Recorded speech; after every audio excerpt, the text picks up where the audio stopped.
Satyabama Institute of Science and Technology, Chennai and Sriperumbudur.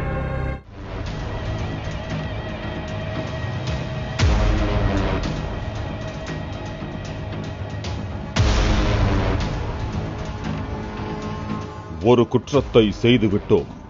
ஆனால் ஓராண்டு ஆகிவிட்டது. ஈராண்டுகள் ஆகிவிட்டன. ஏன் 10 ஆண்டுகள் கூட ஆகிவிட்டன. அந்த குற்றத்திலிருந்து தப்பித்து விட்டோம் என இருக்க முடியாது. எப்போது வேண்டுமானாலும் நீங்கள் செய்த குற்றத்திற்கான தண்டனையை அடைய வேண்டியிருக்கும். நீங்கள் செய்த குற்றத்திற்கான தண்டனை உங்களை பின்தொடர்ந்து கொண்டேதான் இருக்கும் என்பதற்கு உதாரணம்தான் 10 ஆண்டுகளுக்கு முன்பு நடந்த இந்த பாலியல் குற்ற சம்பவமும் தற்போது திடீரென நீதிமன்றத்திற்கு வந்து அந்த பெண் கொடுத்த வாக்குமூலத்தால் அளிக்கப்பட்ட தண்டனையும். 2015ஆம் ஆண்டு சென்னையில் தனது குடும்பத்துடன் 12 வயது சிறுமி வாடகை வீட்டில் வசித்து வந்தார்.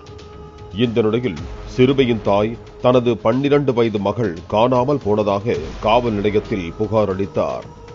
2 நாட்கள் கழித்து வந்த சிறுமி தனக்கு நேர்ந்த கொடுமைகளை தாயிடம் சொல்லி அழுதிருக்கிறார்.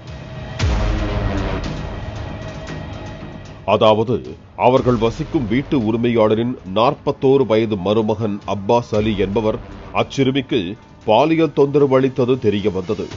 மேலும் 2015 பிப்ரவரி 7ஆம் தேதி அச்சிறுமியை சுமார் 430 கிலோமீட்டர் தொலைவில் உள்ள திண்டுக்கல்லுக்கு கடத்தி சென்று பாலியல் வன்கொடுமை செய்துவிட்டு தப்பி ஓடியதாக குற்றச்சாட்டு எழுந்தது.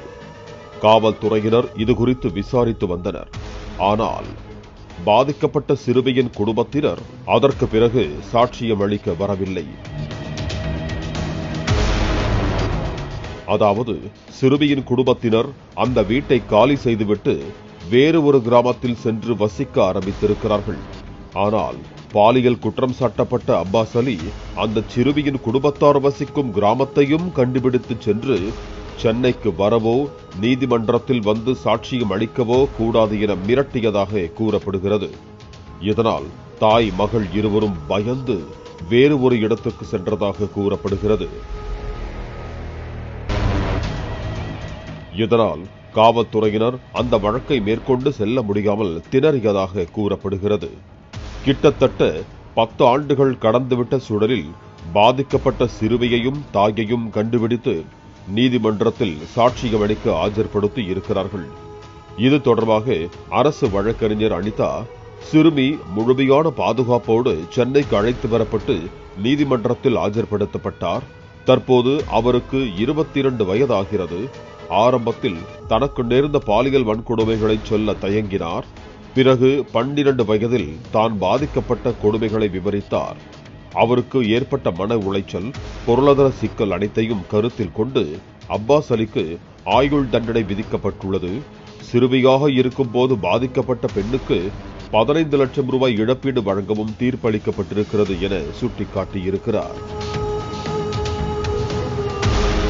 பாலியல் குற்றத்தை செய்துவிட்டு பாதிக்கப்பட்ட சிறுமியை மிரட்டிவிட்டு இனி நீதிமன்றத்திற்கு வரமாட்டார், சாட்சியம் சொல்ல மாட்டார் என திமிரோடு திரிந்து கொண்டிருந்தவருக்கு 10 ஆண்டுகள் கழித்து ஆயுள் தண்டனை விதிக்கப்பட்டுள்ளது குறிப்பிடத்தக்கது.